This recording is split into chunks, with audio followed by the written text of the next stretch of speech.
Секоја влада се обидува нешто што не чини у Карпош да го донесе. Карпош како да им е депонија. Ме информираа граѓаните, многу се вознемирени, гледате многу луѓе се собра. Мислам дека ако нема разум, луѓето ќе бидат многу порадикални.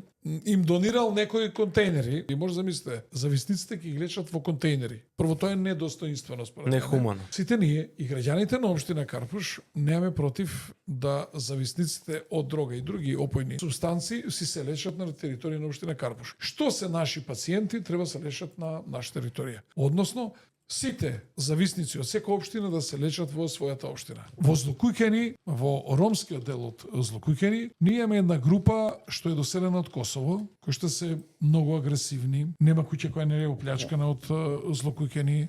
Сега на оваа работа вие да им го додадете на ова место да ги додадете зависниците со нивните проблеми, воопшто не е пријатно да имаш зависници од дрога, што секој ден тука ќе шетаат и луѓето велат ние нема да го дозволиме ова затоа што овде треба да не иселат. Затоа и јас и луѓе во замолуваме за разум. Разговарав со министерот за здравство, тој ми рече да, тоа е најдобро решение секој да ги лечи во својата општина. Меѓутоа ние имаме проблем што имаме само 2 екипи за цело Скопје. Се не можеме ние да бидеме колатерална штета за тоа што вие немате екипи. Најлошото што ми беше кажано дека градоначалникот Орце имал изборно ветување во кампањата дека ќе ги тргне зависниците од дрога од кисела вода. Да, точно. Викам, онако имал изборно ветување дека ќе ги тргне. Јас немам изборно ветување дека ќе ги донесам зависниците во Карпош. Какво е тоа решение во кое што проблемот од кисела вода ќе го префрлим у Карпош? Има ли логика тоа? А на градоначалникот на Орце Георгиевски морам да му порачам дека е прво несоодветно, веќе употребен израз да се прави петел во туѓо двориште. Второ, таа работа не е општинска работа, таа си е државна работа. И трето, морам да го прозивам премиерот